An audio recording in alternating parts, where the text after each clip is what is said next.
Ricky Gervais, Merchant, and Carl Pilkington have been meeting regularly for a series of pointless conversations. This is one of them.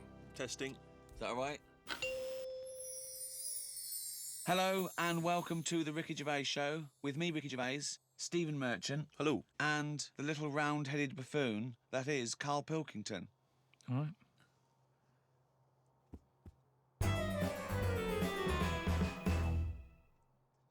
We do, of course, Rick, every week get thousands of emails. Emily from New York has asked Carl this. Carl, if you were on a sinking ship or you were in a burning building and you were with myself and Ricky, but you could only save one of us, I don't know why that's the case, but you can only save one of us, who would you save? Would it be Ricky or would it be me? I think it's a two-man dinghy.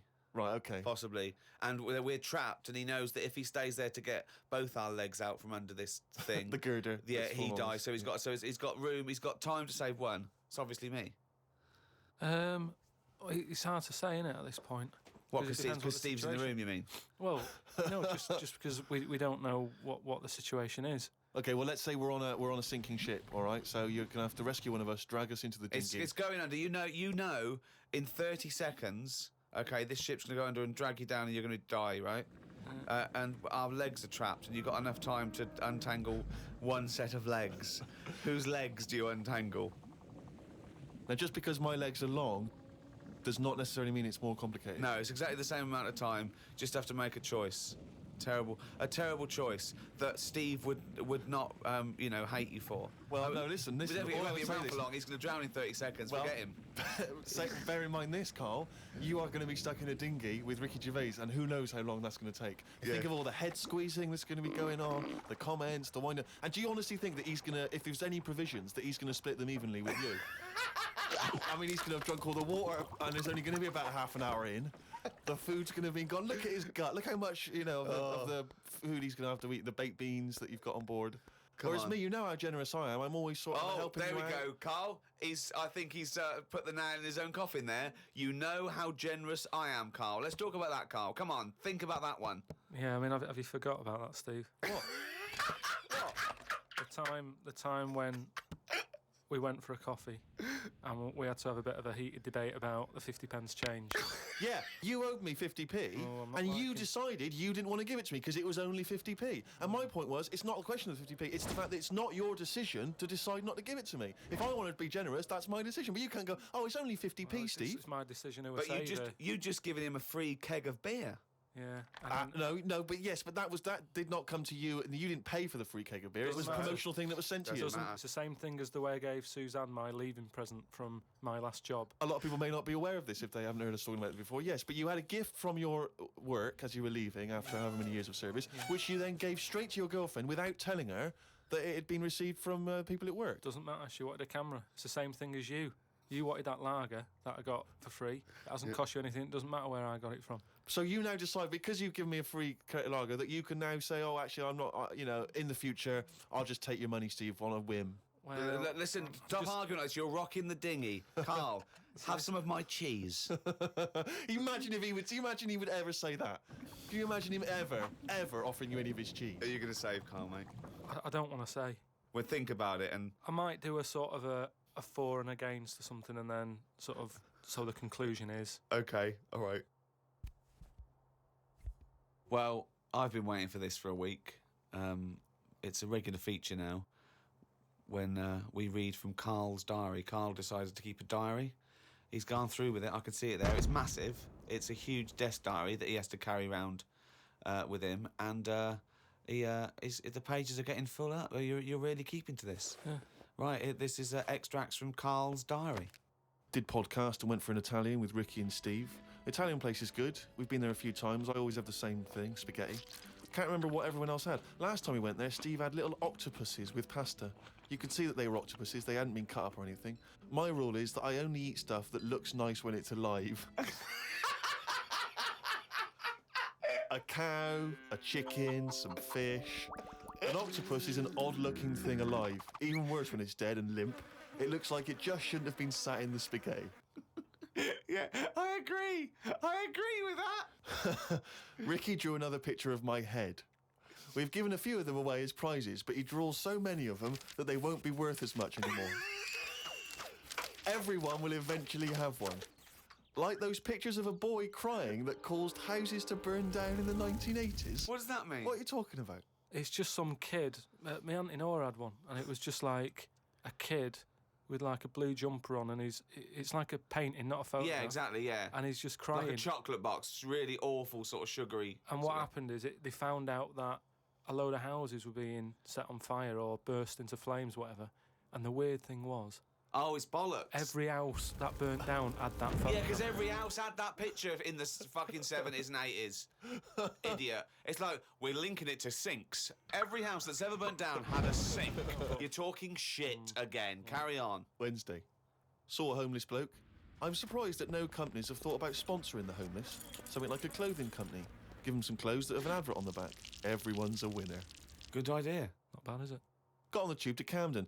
Read in a free newspaper that hedgehogs could be gone by 2025. I think I've seen more dead hedgehogs than alive ones anyway, so I don't think I'll miss them. Went round to Ricky's house and had a game of pool. It should have been nice and relaxing, but Jane gave me some cake, and Ricky said I can't play pool if my hands are all sticky from cake. It was the sugar. And it wasn't that either. After he'd finished it, they weren't just sticky. He was licking his fingers, sucking his fingers off, and then was going to pick up pool cues and touch things. And I was thinking, go and wash your hands after licking your hands. You're not a cat. This turned into an argument when I said I didn't want to wash my hands. Why didn't he? He goes for a piss all the time without washing his hands and then squeezes my head. I know I prefer to have lemon cake crumbs on my head than knob juice. Was going to do a crossword, but I'm tired and have learnt enough today. What have you learned? Well, the stuff about hedgehogs and that. Oh, God. Was on my way to my mates and I got on a train. Got close to a station but realised I needed a wee. Was about to go in a cubicle when a blind man with a dog who was bumbling his way through the walkway came around. I said, "Are you after the toilet?" He said, "Yeah." I said, "It's on your right." I shouldn't have let him go first as he took ages and it would be my stop soon. The dog waited outside the cubicle. I was going to stroke it, but then I remembered someone telling me that you shouldn't. Don't know Why why that not? is. Because something to do with the owner should be the only one who sort of deals with that dog, and you shouldn't. Well, you shouldn't stroke it because you'll cover it in fucking lemon cake. No, but just because if you stroke it and that, it might like me and want to go off with me, and he'll come out and be lost and stuff. Yeah. A few people have sent this in, including Paul, the party animal Parker. For some reason, we've just assumed he's in school. I don't think there's any actual proof of that. But I reckon he left in June, and he's doing sort of bits and pieces, but he's still a party animal. do you think he can hold down a job? Is he just partying so hard that He can hold down a job. He often arrives late. Sure. And the boss, who's in an overall, will go, "Parker, you're late again." He goes, "Yeah." Talks to the hand. Yeah. I think that he's the sort of guy that he'll just happily say, "Listen, I survive on 4 hours sleep. Yeah. Sometimes I go to work, I've not slept at all." But I think he comes in with his headphones blaring, right, on a skateboard, and the bloke goes up to him, the old bloke, right, the old fuddy-duddy bloke, goes, You stupid idiot, you can't work there. He goes, "Chill out, man," and in 2 minutes, he's got him dancing. Oh, I know what he's like. Yeah, he is just like, he just can't resist it because he's just a fun guy. Yeah. Anyway, Paul and a few other people have sent in this piece of information they've discovered from one of the more respected news networks. The headline is this: female kidney turns lumberjack onto housework. Right. Now, a Croatian lumberjack apparently has claimed that he started enjoying housework and knitting after he was given a female kidney. He claims he's going to sue his local health authority because he says he's become a laughingstock. He used to enjoy heavy drinking sessions and things. The kidney transplant saved his life, but they never warned me about the side effects. I've developed a strange passion for female jobs, like ironing, sewing, washing dishes, sorting clothes in wardrobes, and even knitting. Well, if he likes it, what's the problem? It's nonsense. It's nonsense. Hold on, though. What makes me laugh is he's become a laughingstock. So what do you do when you become a laughingstock? Tell the newspapers. Well, yeah. Tell the newspapers about it, because then that'd keep it completely under wraps. Then. But it's the sort of medical nonsense that Carl would normally come out with. Absolutely. That you know, you take on the personality of the person who gave you their blood. Exactly. It's like those old horror stories, you know, you get given a murderer's hand. Yeah. You go around killing. But there can be certain medical things that would change the way you think and would change you as a person. Say like how they can do face transplants now. Yeah. Right?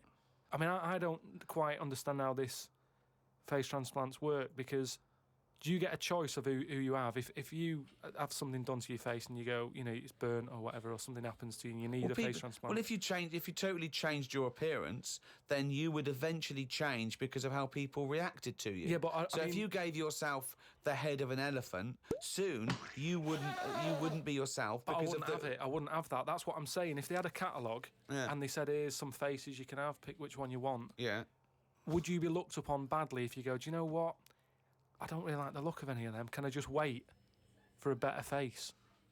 Or at this moment in time, have you just got to take what's on offer? Carl, there's no one looking through catalogues at faces they might be able to have in No, the they face do now because of the face transplant thing. But who are these people putting their face up for? They wait till someone... Yeah, I know, but at some point... Well, I tell you what, I would not have a face transplant if I haven't seen the face before I'm going to have it. You had to... I want to see what I'm having.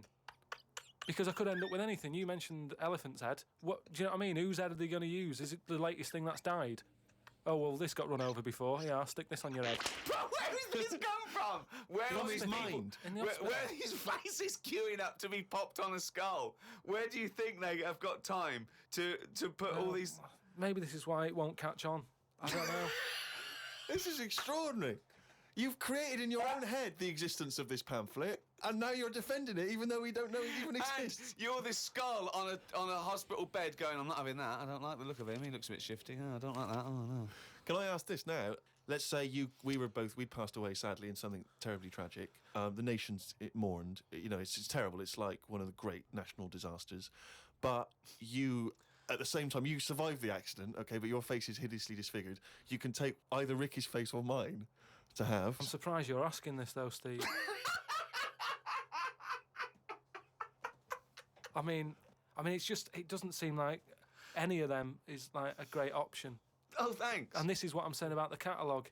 If those two were on offer, I might go, do you know what? Pop in again tomorrow. Bring in another booklet. This is from Anne-Marie. She says that she loves the podcast. She listens with her 7-month-old baby. That cannot be a good idea. And she says this to you, Carl. If you had children, what is the most important lesson you'd want to teach them? I mean, in a way, if you sort of look after a kid too much, it doesn't learn that much. But if you let it learn by its mistakes, it'll probably grow up all right. But there are some mistakes you can't afford it to make to learn from. Yeah, driving a car the wrong way down a motorway.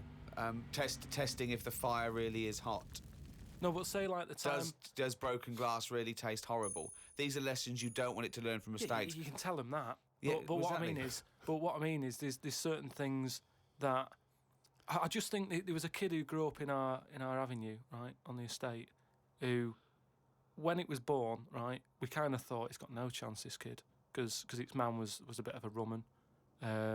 You know, A rumman? Where's that? No, just like, you know, she like going out and having a fag and like having a drink, and she's never at home. It's the one who had the horse in the house. Sure. Right, which I don't want to go over. Sure, it's old news. It's yeah. out there, isn't it, if you want to find out about the horse in the house. But she had a kid, and everyone was pretty surprised when they saw it, because it was a good-looking kid. Yeah. She was surprised because, like, you know, the man wasn't that good-looking, the dad was a bit rough. But it came out, and she was showing it around the avenue, going, look at this I've had. And she was chuffed with it, because it's probably like one of the newest things she's ever had, because everything else was always sort of Second hand. and what have you. But suddenly she's got this brand new little baby, right? Anyway, as it grew up, right, those looks went. Right. And I'm not talking getting old, I'm talking by the age of about 3. It looked rough already, right? And all that just happened because that's the life it was in, right? Yeah. So like it had like a patchy head. Its hair. It what? It had a patchy head. A patchy head. It's just sort of sort He of wasn't. just It wasn't a North stressful. American Indian. What do you mean? Patchy He head. just his hair was patchy. He used to chase sort of cars and stuff. It's God, sorry. What do you mean? That's what he did for his. Sorry, did she let it get raised by wolves? No, but all I'm saying is that at the end of the day, what is it that makes a person? Do you know what I mean? Now, I don't know what state he's in now, but maybe he learned all his mistakes by the age of 4. I'm guessing he's not chasing cars now, but at least he's done it. I'm guessing he is. Yeah. Do you know what I mean? At least you can go, yeah, I've been there, done that, and you don't go back to it, and you can get away with doing dafter things when you're a kid, can't you? I nearly killed a man once, right? Okay, right. Did No, you? that time when I was in Wales and I was having a walk with my dad on the cliffs and that, Yeah. I just picked up a big rock, right?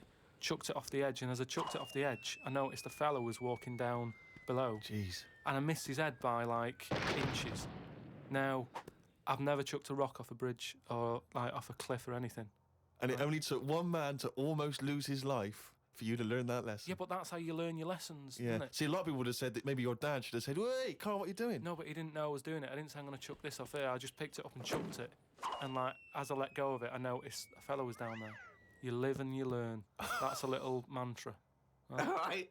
You live Okay. and you learn. So the woman who's had the kid, sort of look after it, feed it, make sure it's got shoes and that, but let it roam about. That's great. There's the advice for you, Anne-Marie. I love that. Good luck. Just let your 7-month-old baby roam about. Carl, a lot of people are absolutely fascinated to find out how you met Suzanne, your girlfriend of how long? Ages. Yeah.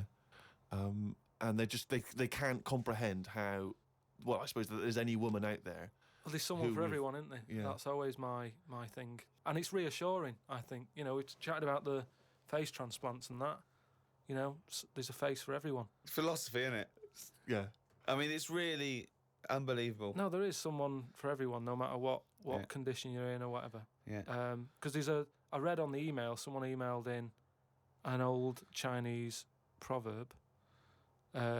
It's something about everything, no matter what it is, has got one talent. And that's the same way in a relationship, innit? That everyone, you know, there's always someone out there. And that I like the Chinese. There's another Chinese proverb that I learned on an email. Go on.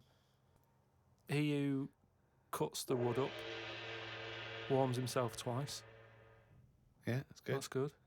Yeah. And then someone sent in that one about too many Chinese cooks spoil the broth. Why is that's I don't know who slipped the word Chinese in there, but I heard it as too many cooks. Well, it was spoiled. just all sort of Chinese proverbs and that.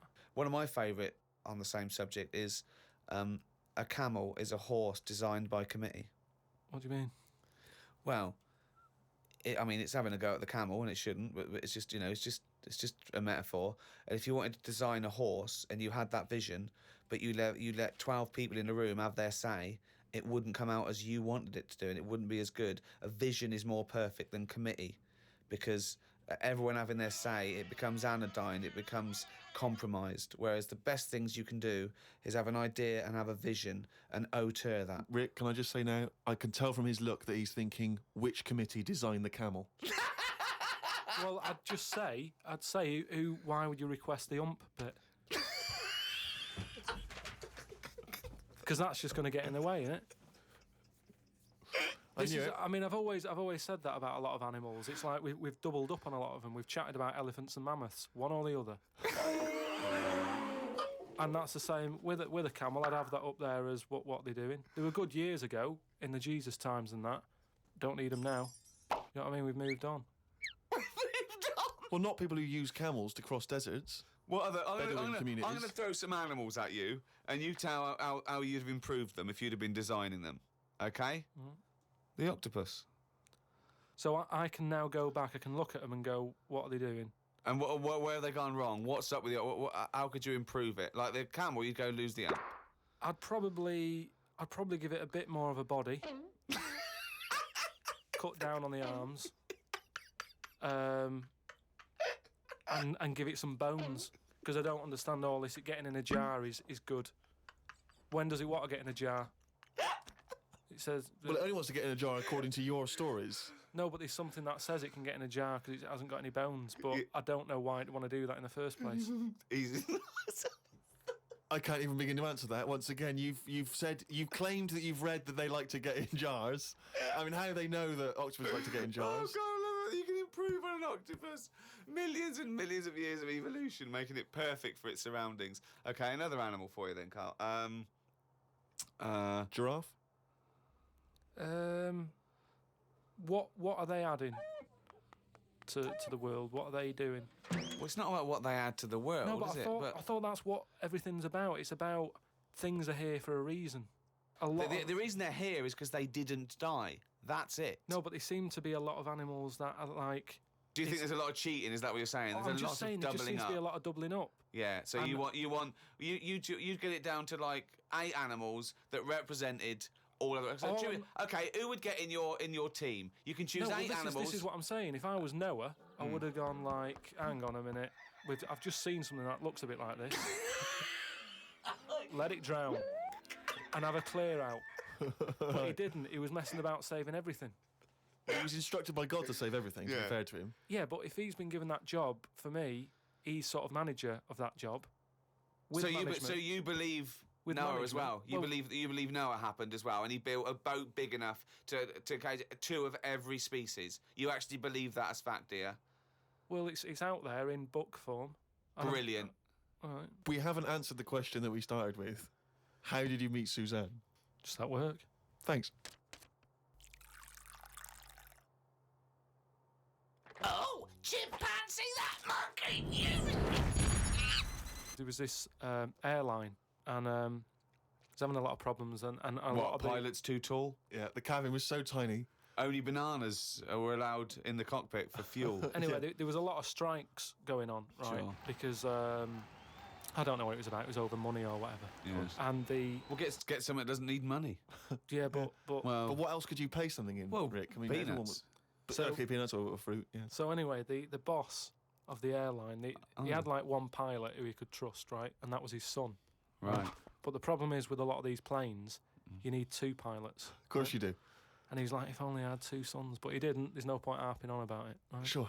He runs an airline. He runs an airline, yeah. But how many pilots are there? Because there must be loads. No, there's loads, but the problem is a lot of them are going on strike. Ah. And each week you can see that we're struggling here. We But how haven't can got they enough- just close it down? No Anyway, way, you can't do that, no, Rick. I can't. Of course you It's can. costing do him a that. It's just- fortune if he closes it down. Yeah, but what, one plane's not going to make a difference in an airline, is it? No, it's all the It's all planes. the planes, mate. So the son, he's flying the planes and that. He's getting worried for his dad because of his business. It's falling Sure. apart. He's like, anyway, listen, Well, one plane won't make any difference. don't worry about it. We've found someone who you can work with. He said he's staying over near the sort of quarantine area where Oh. all the animals are kept Oh, and yeah, stuff. right, okay. They won't be looking in there. They won't bother. No. So he's like, all right.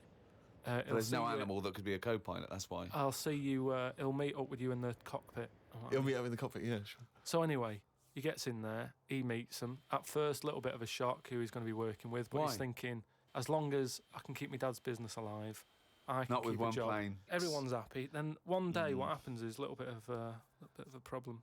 Oh, dear. Well, what Oh. happened is one woman who was on the plane got a bit peckish, right? Right. And said to the air hostess woman, said, "I'm a little bit peckish. Have you got any sort of nibbles and that?"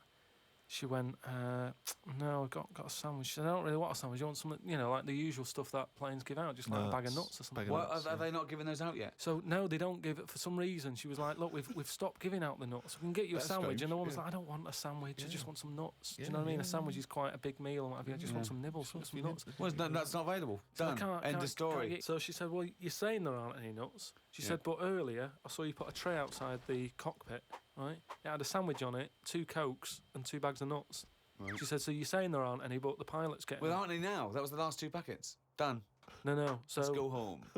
well, I'll go and have a word with the pilot myself because you only put them out there a few minutes ago. He can't have eaten You them yet. can't. I want You say some. you I'm cannot going go- over. no, no. I know this is it. This Yeah. is. She was saying you cannot go over. She's going. No. Listen, Yeah. I'm going to go over because No, I feel no, like you I'm being can't. lied to. No, you can't. So she goes, starts, No, and, there's and no the way. pilot can Well, they hear all can't this get in anyway. chat about the nuts and what have you, and he's thinking, what's going on out there? Yeah. He opens the door. right? Yeah. She gets a glance in. The monkey sat there with headphones. Fucking bollocks.